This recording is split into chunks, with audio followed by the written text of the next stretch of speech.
Sylvia and I negate, contention one is can't get the spread. Reducing the debt manifests itself in two harmful ways. First is by cutting spending. Amadeo in 2018 writes that more than 2/3 of government spending goes to obligations such as Social Security, Medicare, and Medicaid, and that because these programs account for trillions of dollars in spending, it would be impossible to reduce the deficit or debt without major cuts to these mandated benefit programs. Geocaris in 2011 explains that even if taxes were raised to 40% and all tax collecting loopholes eliminated, the government would still run a $1 trillion deficit, meaning cuts in spending would have to happen in order to decrease debt. Cuts to entitlements would be devastating, as Tracy of the CVPP in 2018 writes that poverty reduction programs lift 36 million people above the poverty line every year, provide health coverage to millions of seniors and low-income people, and have long-term effects on children, increasing educational opportunities and lifting their earning power as adults, pulling people out of an intergenerational poverty cycle. Second is raising taxes. Gleckman of Forbes in 2016 writes that even only getting the debt down to its 50-year average would require Congress to enact $830 billion in tax increases in 2019 alone, and that because of gradually increasing interest rates, lawmakers would have to approve even bigger tax increases in each of the following years. Rappaport in 2017 writes that the latest version of the Senate tax bill would effectively raise taxes for lower-income Americans. Quartz in 2010 explains that these austerity measures have reduced the net income of the poorest fifth of households by about a tenth, pushing them further into poverty. Contention 2 is revamping the firearm. The U.S. is on the brink of a recession, as Lorson in 2018 explains that a majority of economists think the next recession will arrive by 2020. This is critical, as affirming prevents us from responding to a recession in two ways. First is by preventing the fiscal stimulus. Blinder in 2015 writes that during the Great Recession of 2008, the government was able to pull us out of the downturn by implementing tax cuts and spending increases to promote economic growth, and that these policies were specifically financed by increasing the national debt. As a result, prioritizing debt reduction means that the U.S. cannot implement this response. Alder of Reuters in 2017 continues that fiscal stimulus in a recession is not only safe but also effective even in heavily indebted countries, meaning that high debt does not prevent stimulus. Murphy of the Cleveland Federal Reserve in 2016 concludes that any fiscal stimulus funded by public debt is effective for increasing economic activity and employment, pulling us out of a crisis. Second is by lowering interest rates. Right now, Growth of the Boston Globe in 2018 explains that the Federal Reserve is increasing interest rates on loans while we are not in a downturn. This is critical, as DePristo in 2018 writes that during recessions, the Fed decreases interest rates to stimulate the economy because low interest rates encourage borrowing and spending. GWAX in 2015 corroborates that in response to the 2008 recession, the Fed cut interest rates until the federal funds rate was near zero. Debt reduction would immediately decrease interest rates to decrease the amount that the government has to pay back to investors, as Smith in 2018 furthers that the US, the UK, and the EU have used the strategy to reduce the debt. GWAX continues that the Fed must reload the gun and raise rates during better times to prepare for future hard times, because if rates are already low, then the Fed can't lower them to fight off a recession. The impact is an economic crisis. The World Bank in 2010 writes that as a result of the 2008 crisis, 64 million people around the world were pushed into poverty. This is crucial, as Zandy in 2015 corroborates that if the Fed and government weren't able to properly respond, the recession would have been more than 3 times deeper and lasted twice as long, and we would have lost twice as many jobs. As a result, Zandy concludes that the ability to respond in 2008 prevented the Great Recession from becoming another Great Depression.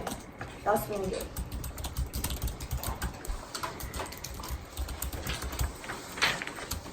We affirm resolve the United States federal government should prioritize reducing the federal debt over promoting economic growth. Our sole contention is the developing debt disaster. The developing world is facing an impending debt crisis. Moore 18 of the Atlantic Council writes that both Turkey and Argentina are set to experience a recession, and if no action is taken, these two countries could default on their debt, triggering widespread investor panic. Beyond these two countries, Zumbrun 18 of the Wall Street Journal writes, the risk of a global crisis is rapidly rising as over 45% of low-income countries are at a high risk of default, up from just 25% from 5 years ago. With comparatively poor levels of infrastructural development and high social stratification, these defaults would push millions into poverty. For example, Nerve 14 of the Latest Institute for Economic Research articulates that when a similar crisis broke out in 1997, the living standards of millions plummeted and countries lost years of economic development in an instant. At the heart of this looming disaster is the American debt crisis. When America borrows more money, it does so by selling more bonds. Patel 18 of the Financial Times explains that to fund the rapidly increasing deficit, the American government issued over $1 trillion of government bonds in 2018, flooding the global bond market with American treasuries. This flood of treasury bonds has created the developing world's debt catastrophe in two ways. First, by reversing investment flows. Capita 18 of the American Enterprise Institute emphasizes that just as American debt has exploded, so too has the supply of U.S. Treasury bonds. To global lenders, U.S. bonds represent the safest asset on the market, meaning with more American treasuries available for purchase, the supply of lenders from emerging markets has gone down dramatically as they shift to buy more U.S. bonds. Indeed, Patel 18 of the Financial Times continues that already emerging market economies are losing over $5 billion a week in investment due to the high levels of U.S. debt. Problematically, Edwards 18 of Business Insider writes that as the global supply of capital shifts away from emerging markets and towards U.S. Treasury bonds, it becomes impossible for markets like Turkey to find the lenders to finance their debt, pushing countries to the brink of default. Second, by amplifying dollar-denominated debt. Hicks 18 of U.S. News writes that when the government issues more bonds to pay for the federal debt, interest rates on Treasury bonds skyrocket because the demand for loans rises. Indeed, Sebula 14 of Jacksonville University analyzes rates in America from 1971 to 2012, concluding that every 1% increase in the U.S. deficit has resulted in a 0.21% increase in interest rates on Treasury bonds.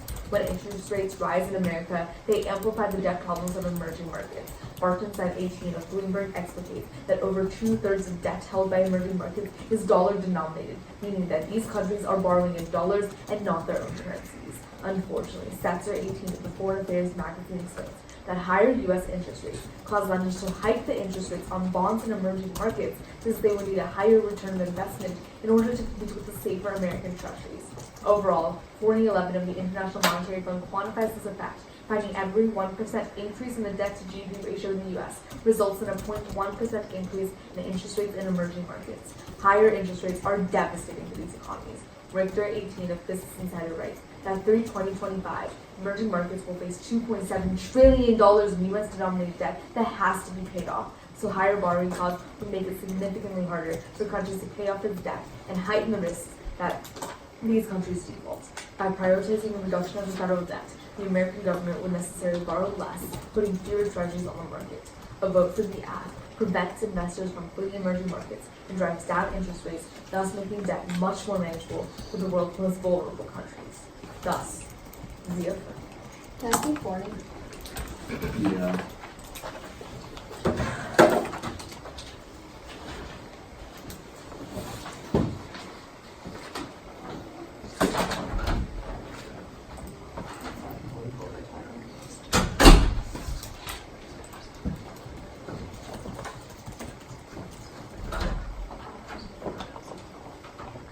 What is the basis? 0.01 percentage.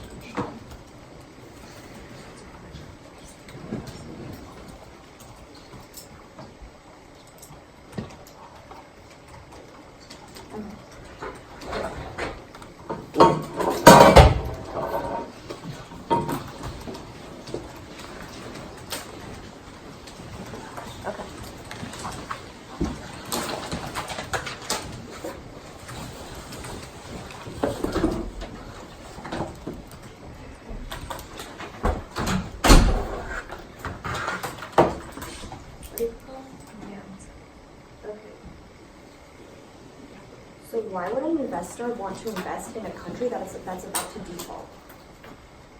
We would say that they're not like that investors diversify their investment portfolios, so they invest in safe assets like the U.S. government bonds, but they also invest in high-risk, high-reward investments like emerging markets. And these aren't countries that they are not necessarily countries that are on the brink of default, but now they are. 45% of them are on the brink of default. Yeah. So even if the U.S. were to decrease its debt right now, why would investors switch to a market that's about to default?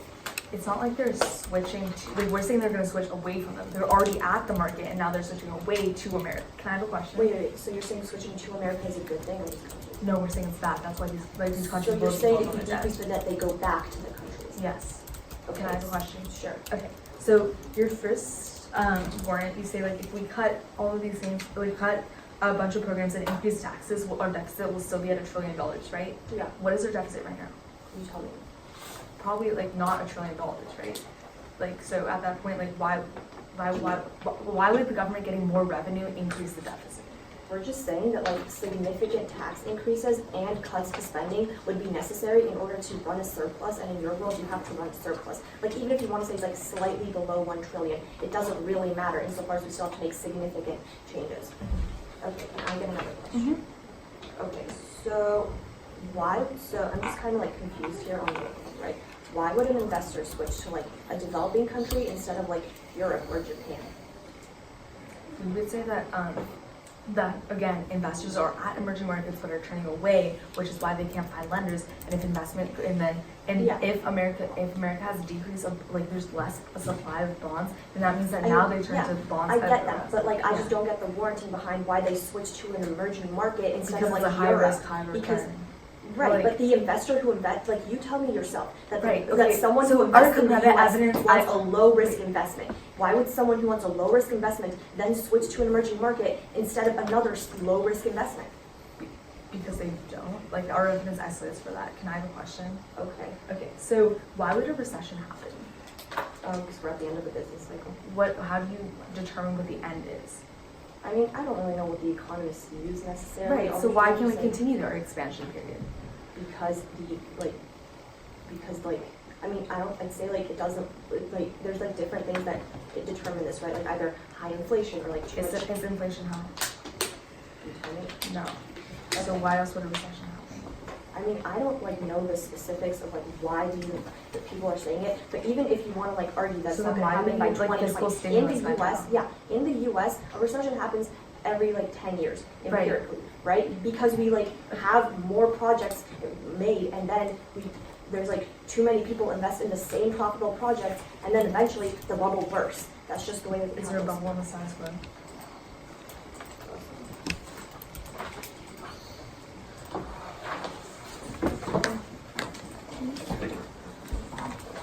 We're going to take some time.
You have a minute left.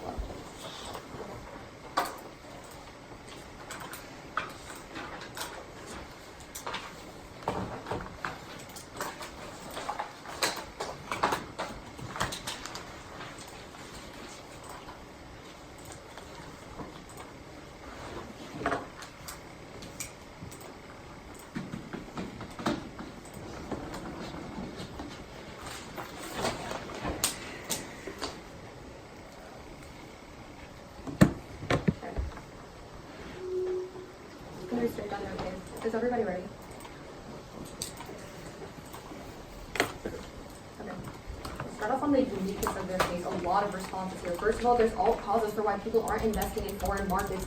We would say that uniqueness overwhelms the link. The Economic Times in 2018 says that 20% of loans that have empirically gone to these countries have gone to the corruption of government, and they don't actually go towards productive investments. This is a reason why investor confidence would be low, regardless of how high the debt is. Second, we would tell you that the oil crisis in 2014 caused a 60% decline in oil prices. A lot of the developing nations that they talk about are dependent upon oil exports. This is another reason that investor confidence is low, regardless of whether or not the U.S. has a high debt. But second, we would tell you, and at that point we would say they wouldn't switch to developing nations, like even if we decrease the debt. And then second, Sprouts in 2016 says that right now investors that invest in the U.S. government are trying to save their money. At that point, they're not going to turn to developing nations. They literally tell you that these developing nations are on the brink of default. We would say that this means that they're not going to turn to like developing nations. They're just like, even if the U.S. decreases the amount of bonds that they issue, people are just going to turn to other developed countries like the UK, any country in the EU, or like China. But then third, like more specifically on that first link about like reversing flows, we would say first of all there's a really big time frame problem here, because we would say that they can't actually decrease the amount of bonds in the market in enough time to meet like the bright line that they talk about. They say 45% of countries are on the risk of of default right now, we would say they have make them prove that they can decrease the amount of bonds on the market quick enough to stop that default from happening. Otherwise, we would say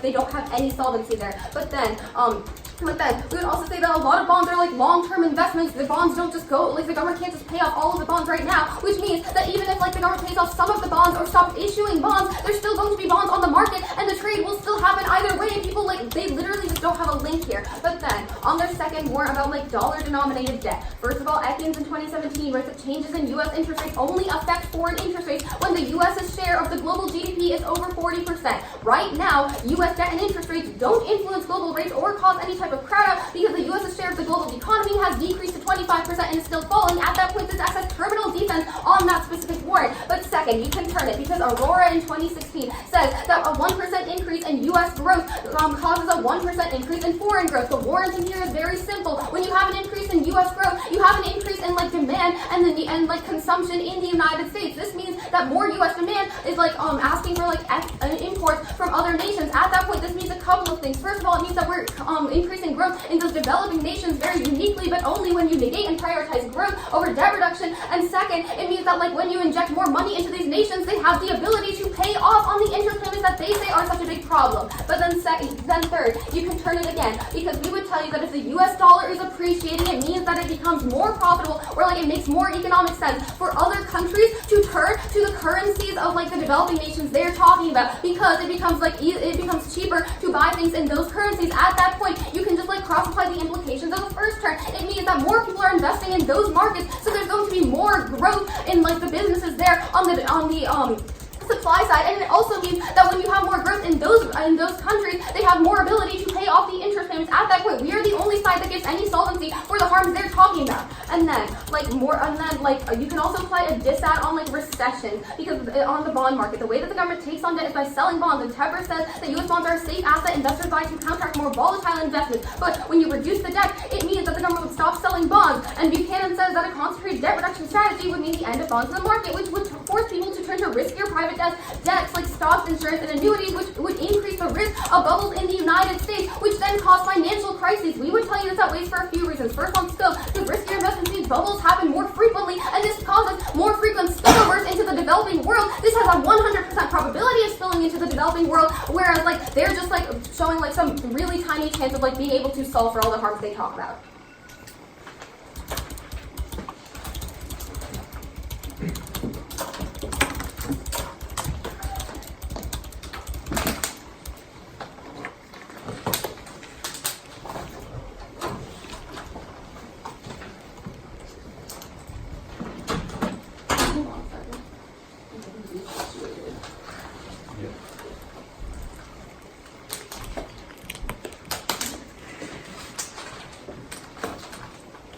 Wait, actually.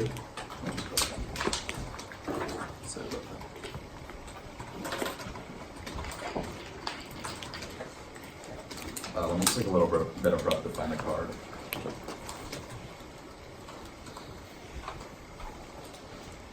Great. That was 6 seconds. That's more time than one.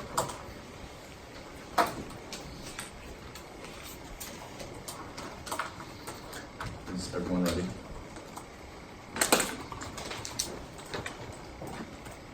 Time starts now.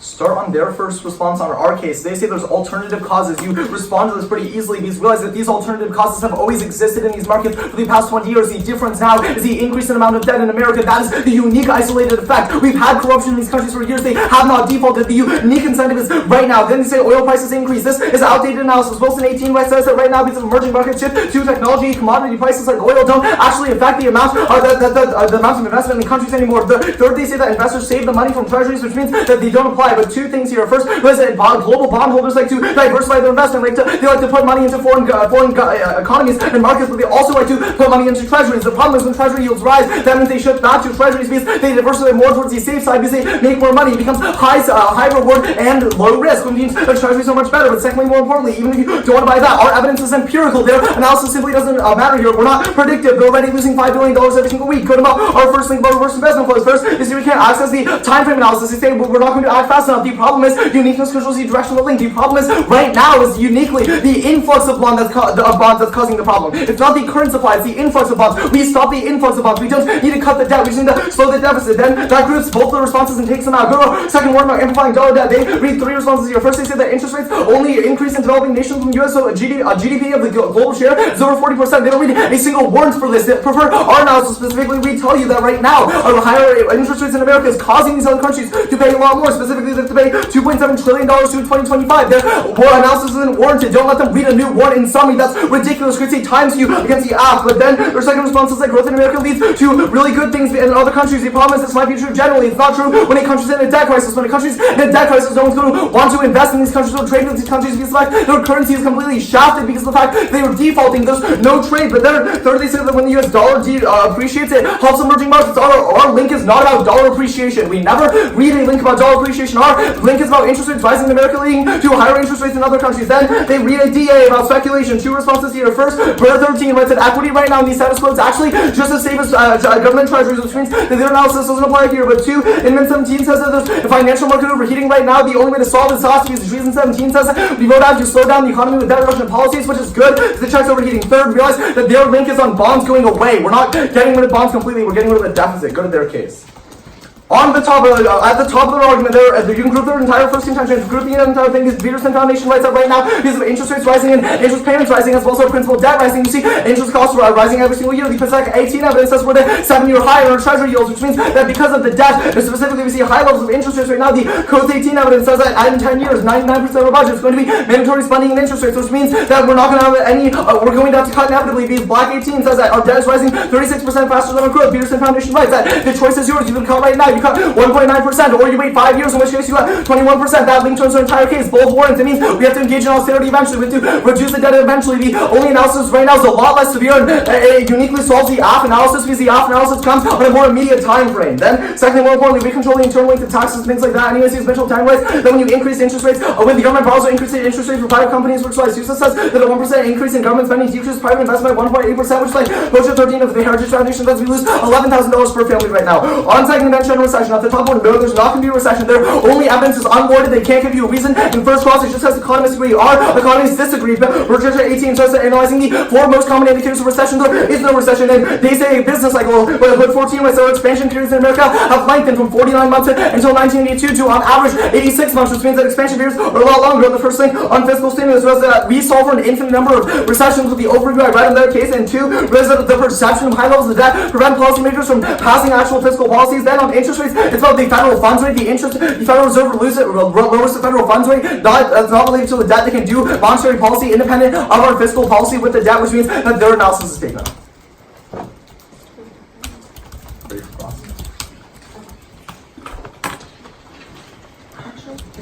Actually, we're gonna take some.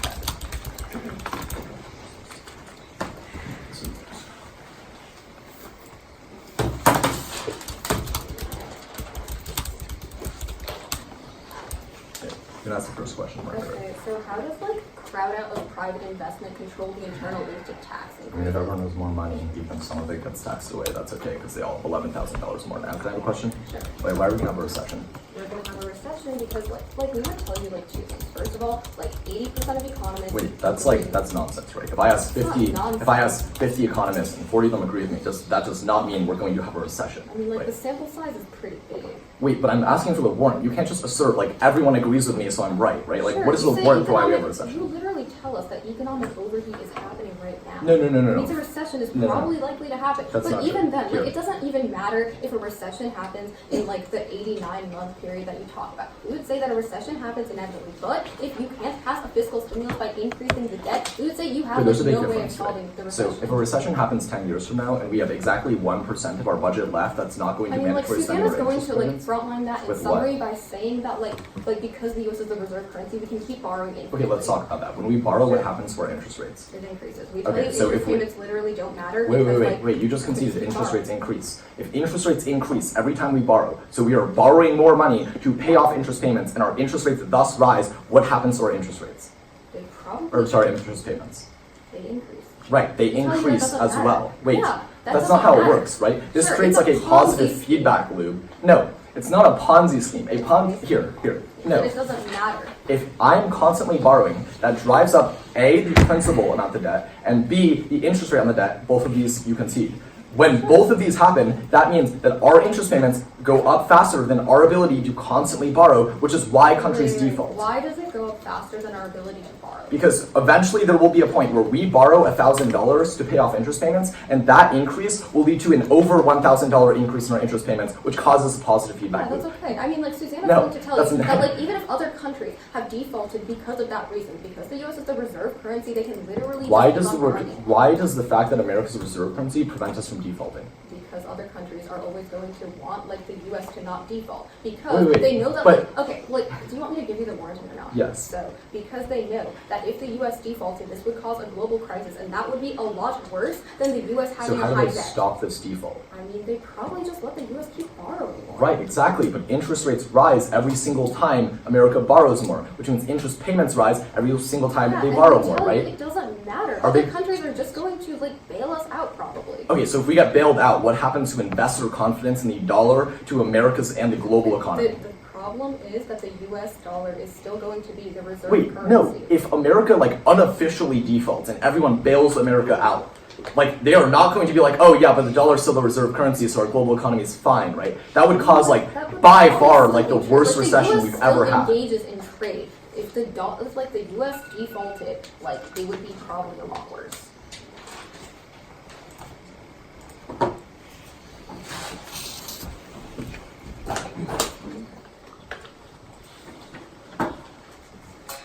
We'll start on our case.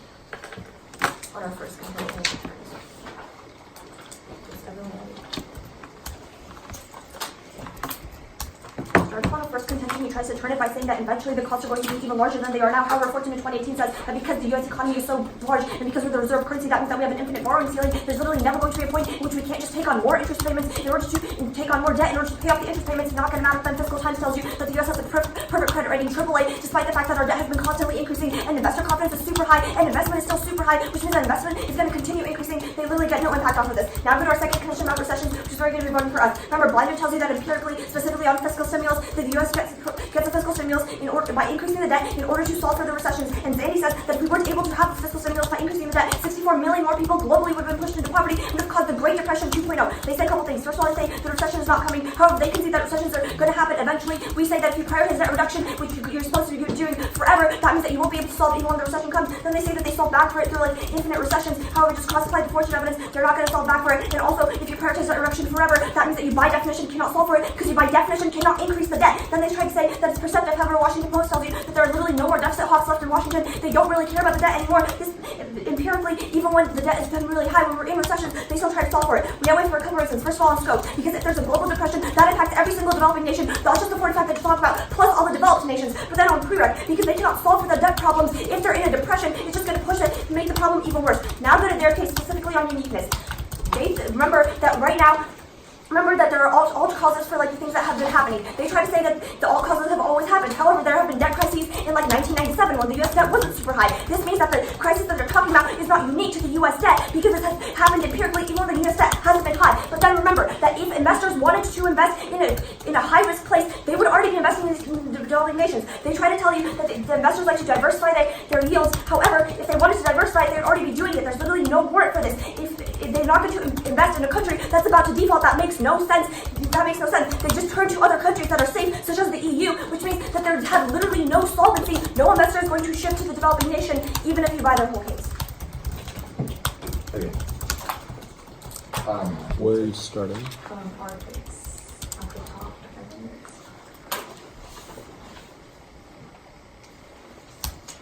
Start at the top of our case. It's not as if there's alternate causes for emerging markets to default. But remember, that's always existed right now. An increase in debt is a unique, isolated effect because Harper says that the largest factor of developing of emerging markets to default is the U.S. pushes to increase interest rates, which happens when they continue to with an influx in bonds with increased borrowing. But then you see the debt crisis in 1997, but like again, they don't provide an all calls for right now. At that point, you can send someone that says that more than 45% of low-income countries are at a high risk of default. NERM says that millions will go into poverty. The last time it happened in 1997, millions went into poverty, and it'll happen again. But then, first Capetta says that as American debt increases, supply of U.S. Treasury bonds increases, and because it's the safest asset, an increase in American treasuries means that the supply of lenders for emerging markets decreases as they buy more U.S. bonds. Patel says that emerging markets lose over $5 billion a week because of U.S. debt. Edwards says that as global supply of capital shifts away, then emerging markets can't find their lenders. At that point, debt defaults outweigh because first developing nations can't pass fiscal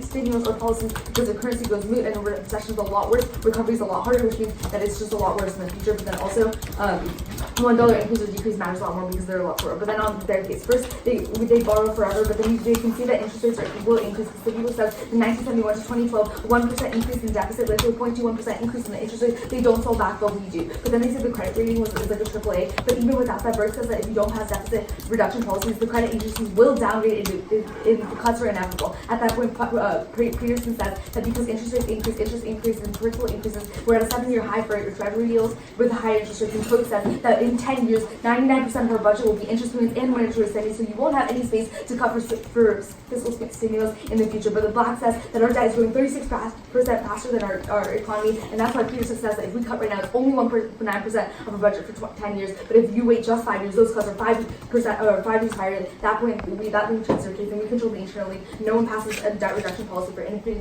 It's always possible to reverse the action, but because we prioritize debt reduction, that means we adapt now. That's the urge.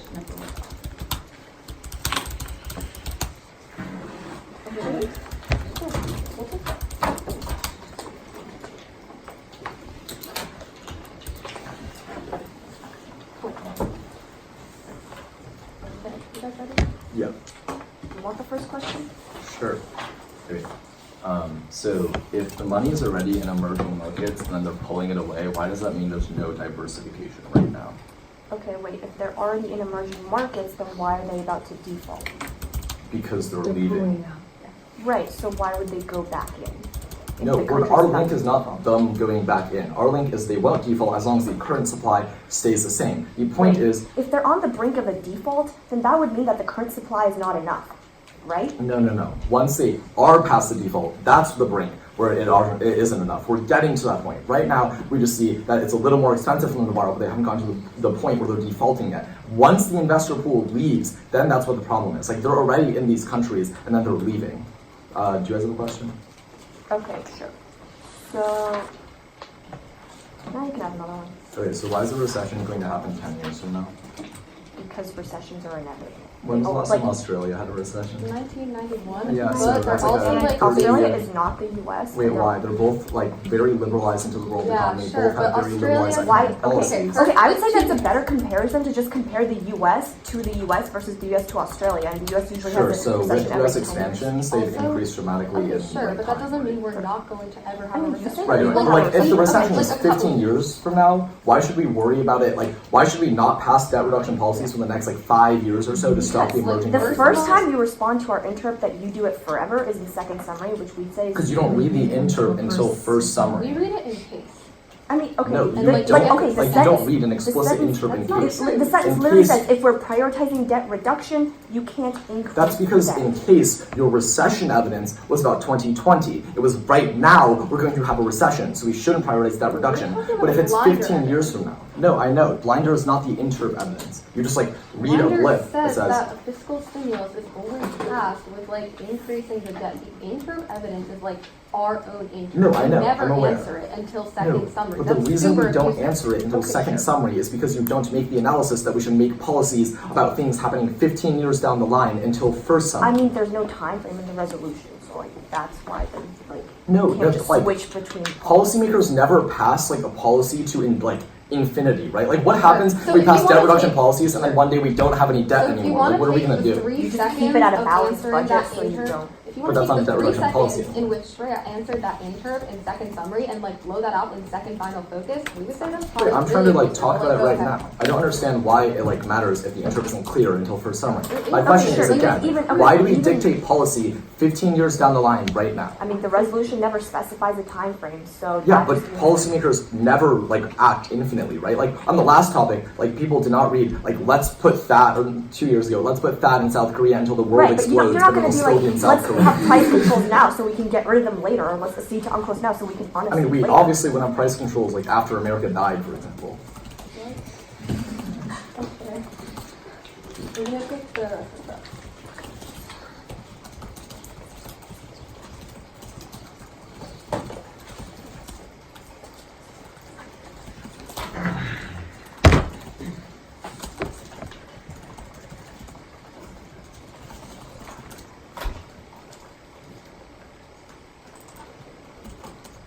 Okay.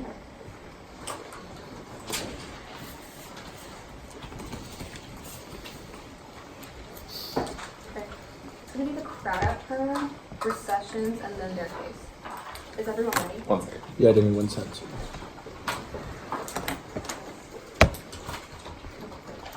One more second. There's like 2 seconds of prep.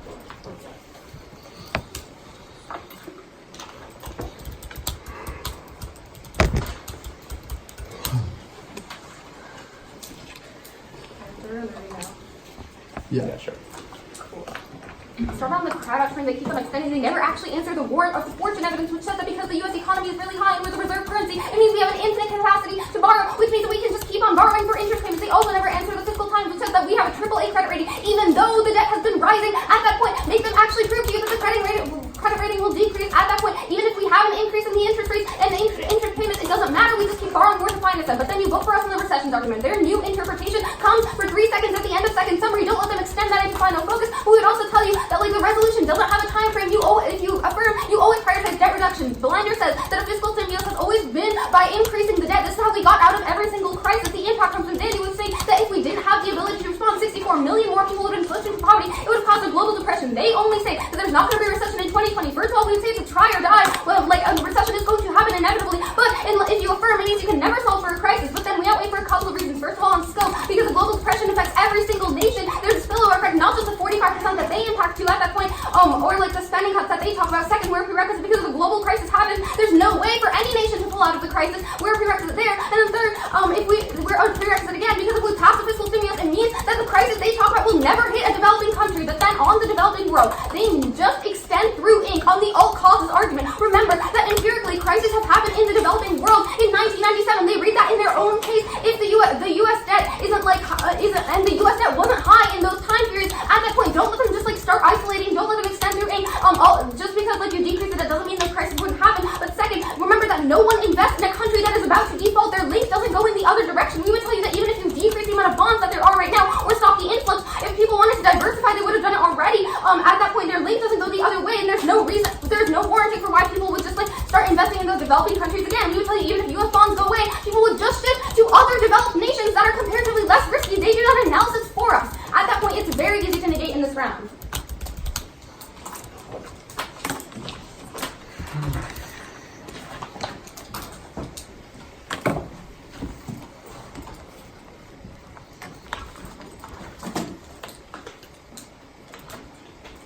Wait, can I borrow your pen today? The red one.